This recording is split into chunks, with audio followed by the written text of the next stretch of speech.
जो संकल्प आते हैं वह अपने आप आते हैं।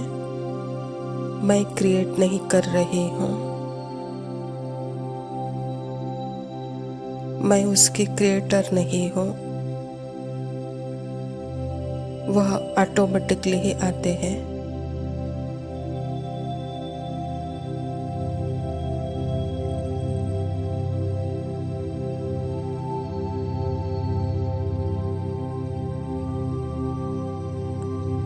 अभी जैसे हम क्लास में बैठे हैं, बैठने के लिए हमारी सोच बहुत नहीं चलती है।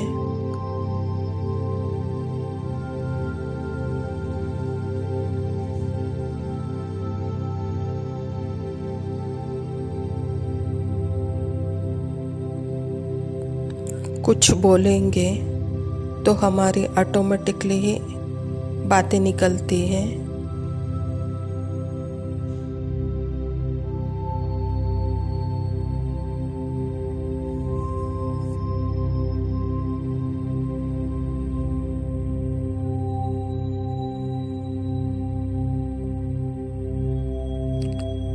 मुझे ऐसे लगता है कि अगर मैं अपने स्मृति में हूँ, बाबा के साथ हूँ, तो ऑटोमेटिकली ही जो चीज़ जब बोलनी होती है वो ऑटोमेटिकली मुख द्वारा बोली जाती है।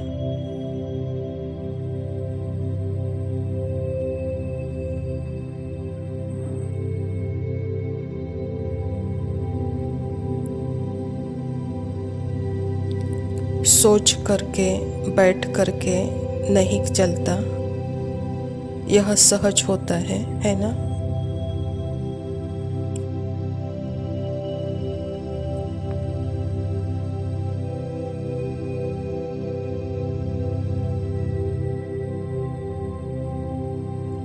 तो बहुत सोचना प्रॉब्लम नहीं है, लेकिन जो अननेसेसरी है, अनावश्यक है, अननीडेड है संकल्प, वो भी प्रॉब्लम नहीं है। बस उससे अपनी पहचान नहीं बनानी है।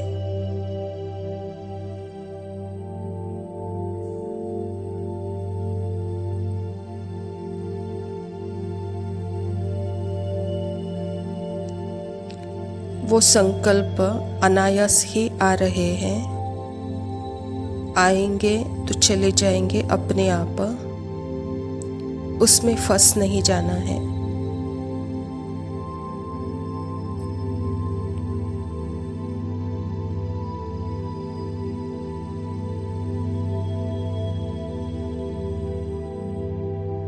तो संकल्पों के खजाने का महत्व मात्र आत्मा समझ सकती है।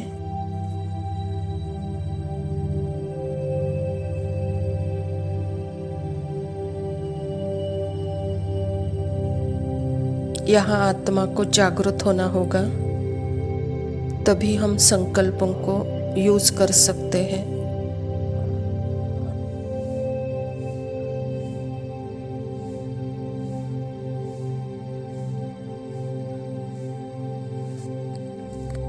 संकल्प ही संकल्प को नहीं समझा जा सकता।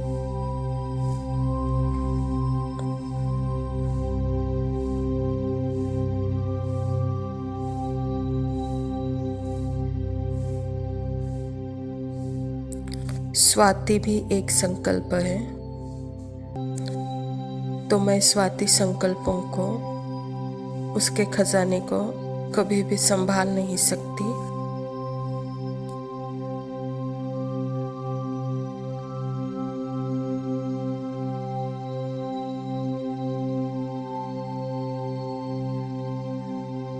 क्योंकि स्वाति खुद ही एक इमेजिनरी संकल्प से बना हुआ पुतला है।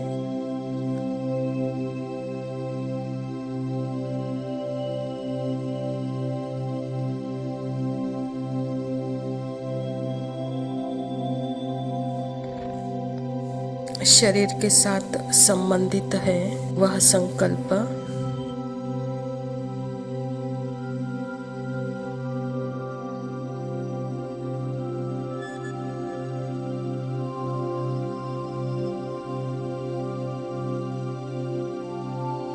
ऐसे बहुत सारे विचार, भावनाएं, इमोशंस को मैं लगाकर हमने एक पर्सनालिटी पर्सन की क्रिएट कर दी है।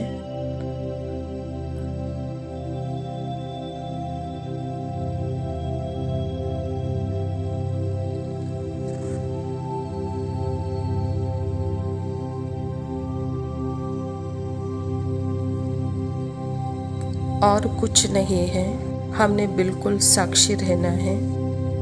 यही तरीका है पर्सन आइडेंटिटी को भंग करने का, समाप्त करने का।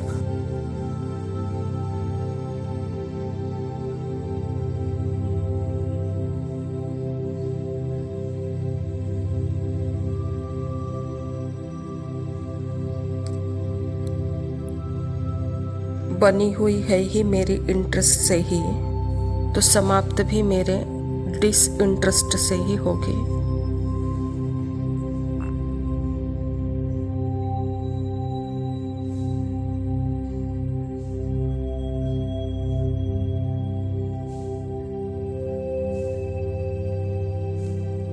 क्योंकि बनी हुई है ही मेरे संकल्पों से, तो मेरा जितना डिसइंटरेस्ट होगा उतना डिसॉल्व, भंग होती जाएगी।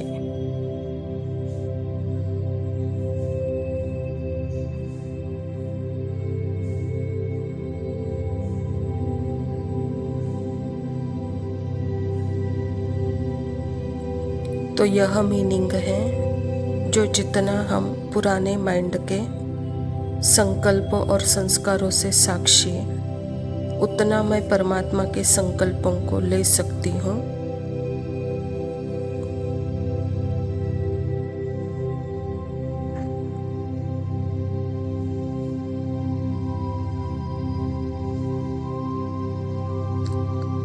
फिर प्रैक्टिकल में माइंड को भी मैं यूज कर सकती हूँ।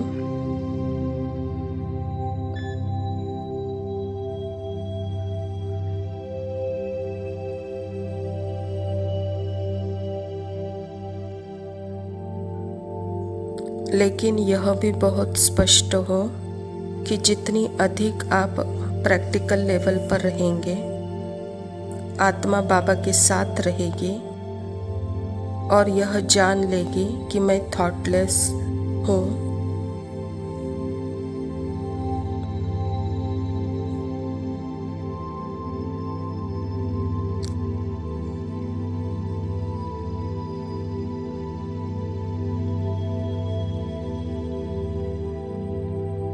यह परम धाम की स्थिति है और बाबा जो भी थॉट देगा, जो ज़रूरी कर्म करने के लिए है, वो अपने आप ही आएंगे प्रैक्टिकल माइंड में और आप उसको यूज़ करेंगे।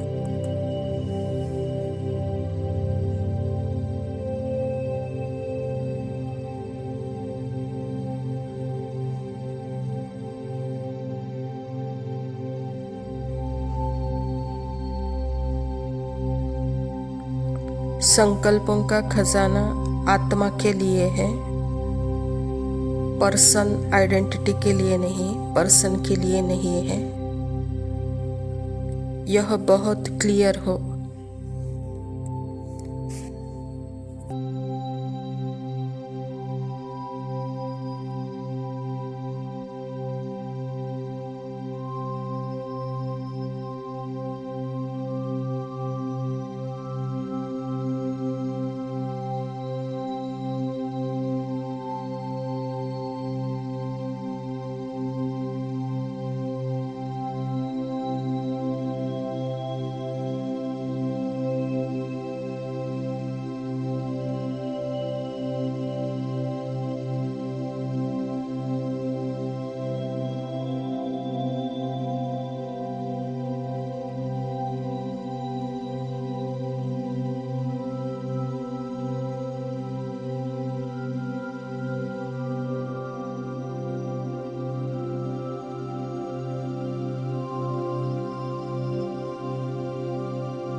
ओम शांति।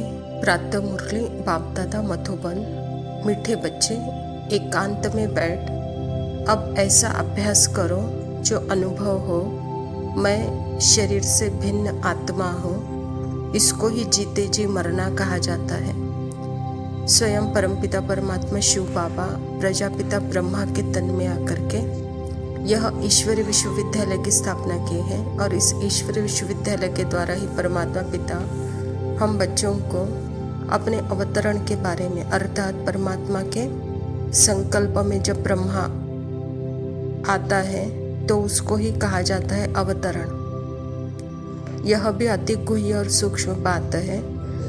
तो ऐसे ही हमारे संकल्प में भी जब परमात्मा आते हैं तो यही जैसे कि परमात्मा की अनुभूति, तो इस अनुभूति के लिए भी पहले अपने स्मृति स्वरूप की स्थिति में हम परमात्मा से यह वरदान प्राप्त करते हैं। तो यह वरदान मिलते ही जैसे वह संकल्पों का पता चलता है, तो जब यह वरदान मिल जाता है तो सदा अपने आप को स्मृति स्वरूप की स्थिति में रहते जीते जी शरीर से मरना अर्थात संकल्प विकल्प में न आकर स्वयं के स्मृति में रहने का सदा अभ्यास करना, एकांत में रहना, शरीर से भिन्न अवस्था हो यह अनुभव करना।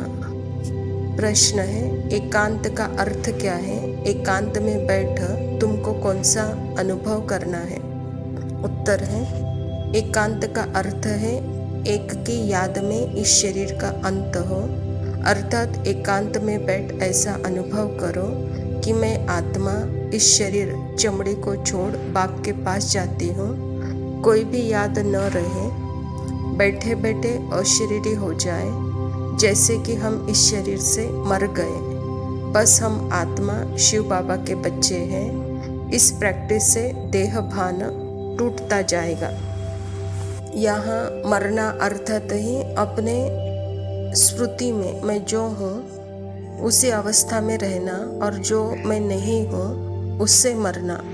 क्योंकि मैं अपने आप को आज दिन तक भी अपने आप को शरीर चमड़े समझ बैठी थी, उसका अभ्यास पक्का हो गया था। लेकिन यह चमड़ी भी एक संकल्प ही है, यह शरीर भी एक संकल्प ही है, यह स्वाति भी एक इमेज है, ये कहानी है। तो यह कहानी भी मुझ आत्मा के अंदर ही है।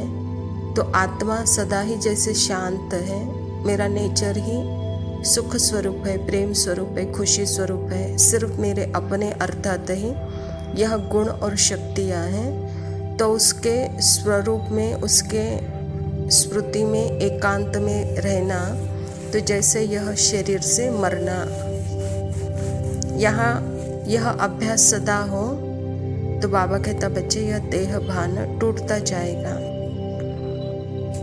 धारणा के लिए मुख्य सार है, पहला पॉइंट है विचार सागर मंथन कर अच्छे अच्छे रत्न निकालने हैं, कमाई जमा करनी है, सच्चा सच्चा खुदाई खिदमतगार बन सेवा करनी है। बाबा कहता स्मृति में भी जब हम आते हैं तो स्मृति स्वरूप आत्मा ही परमात्मा के हर ज्ञान के पॉइंट में गुह्यता में जाती है और गुह्यता का अनुभव करती है। लेकिन है वह एक्चुअल में सर्व अनुभव से परे, सर्व संकल्पों से परे। लेकिन परमात्मा भी इस अनुभूति कराने के लिए, स्मृति दिलाने के लिए यह सारे शब्द, यह ज्ञान जैसे आधार है और इसकी अनुभूति ही हमको जैसे निरसंकल्प, निराकार, निरअहंकारी का अनुभव कराती है। तो बाबा भी कहता है कि बच्चे जो ज्ञान है उसके ऊपर विचार सागर मंथन करो, यही जैसे सच्ची खुदाई खिदमतगार है स्थिति, यही सच्ची सेवा है, कहता बाबा। दूसरा पॉइंट है पढ़ाई का बहुत शौक रखना है, जब भी समय मिले एकांत में चले जाना है। ऐसा अभ्यास हो जो जीते जी शरीर से मरे हुए हैं, इस स्टेज का अनुभव होता रहे, देह का भान भी भूल जाए। देह का भान अर्थात ही कर्म बंधन और स्वयं की स्मृति अर्थात ही कर्म योग। तो बाबा कहता बच्चे यह स्थिति जैसे सदा ही श्रेष्ठ स्थिति है और इसी स्थिति में रहते सदा एकांत में यही अभ्यास करते रहो। यह अभ्यास देह भान से मुक्त करेगी। वरदान है अपने मूल संस्कारों के परिवर्तन द्वारा विश्व परिवर्तन करने वाले उदाहरण स्वरूप भव। बाबा कहता हर एक में जो अपना मूल संस्कार है, जिसको नेचर कहते हो, जो समय प्रति समय आगे बढ़ने में रुकावट डालता है, उस मूल संस्कार का परिवर्तन करने वाले उदाहरण स्वरूप बनो, तब संपूर्ण विश्व का परिवर्तन होगा। अब ऐसा परिवर्तन करो जो कोई भी यह वर्णन न करे कि इनका यह संस्कार तो शुरू से ही है। जब परसेंटेज में भी अंश मात्र भी पुराना कोई संस्कार दिखाई न दे, वर्णन न हो, तब कहेंगे यह संपूर्ण परिवर्तन के उदाहरण स्वरूप है। बाबा कहते जैसे याद अपने मूल संस्कारों का अनुभव कराती है, मूल स्वभाव का अनुभव कराती है। मेरा मूल जो है उसी स्वभाव में रहना और वह स्वभाव मेरे संस्कार में आना, अर्थात वह गुण शक्तियों का अनुभव मेरे संस्कार में होना, तो यह जैसे आदि अनादि स्थिति है। और अभी के जो संस्कार हैं, जिसको हम कलयुगी पुराने संस्कार कहते हैं, वह हमारे कर्म में दिखाई न दे, कहता बाबा। अगर वह अंश मात्र में भी दिखाई देगा तो वहाँ उदाहरण स्वरूप नहीं होंगे, वहाँ विश्व परिवर्तक नहीं होंगे, कहता बाबा। इसीलिए आप अभी संपूर्ण परिवर्तन कर उदाहरण स्वरूप बनो। स्लोगन है अब प्रयत्न का समय बीत गया, इसीलिए दिल से प्रतिज्ञा कर जीवन का परिवर्तन करो। अच्छा मीठे मीठे सिखिलदे बच्चों प्रति माता पिता बाप दादा का याद प्यार और गुड मॉर्निंग। रूहानी बाप के रूहानी बच्चों को नमस्ते। हम रूहानी बच्चों मिला है मुझे पिता बाप दादा को अनमोल खजाना, खुशी का नहीं रहा अब ठिकाना। अब तो मैं गुनगुनाता रहता हूँ, सदा गीत गाता चलता रहता हूँ। मुझ भक्ति को मिल गया भगवान, बना दिया मुझे मास्टर सर्वशक्तिमान। सुबह सवेरे रोज मुझे भगवान जगाते, रात को मुझे अपनी गोद में ही सुलाते। अब तो मैं गुनगुनाता रहता हूँ, सदा गीत गाता चलता रहता हूँ।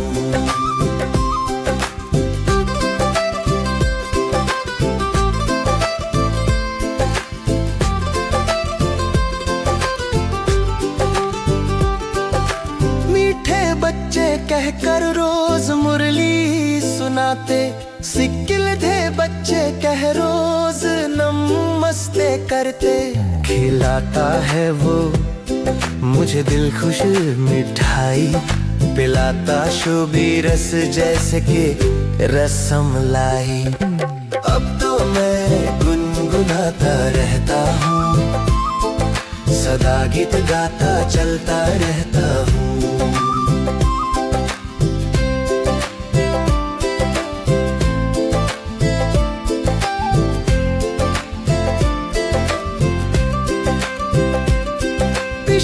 तरनी से क्षीर सागर पहुंचाया, नाव को पार पाकर मैं तो खूब हर्षाया। ये दिव्य लौकिक जन्म वंडरफुल, ऊर्जा से भरा मैं जैसे सूरजमुखी फूल। अब तो मैं गुनगुनाता रहता हूँ, सदा गीत गाता चलता रहता हूँ। ज्ञान का ब्रह्मा भोजन मेरे लिए अमृत, योग की शक्ति से मैं आत्मा हुई तृप्त। मिला है मुझे अनमोल खजाना, खुशी का नहीं रहा अब ठिकाना। अब तो मैं गुनगुनाता रहता हूँ, सदा गीत गाता चलता रहता हूँ।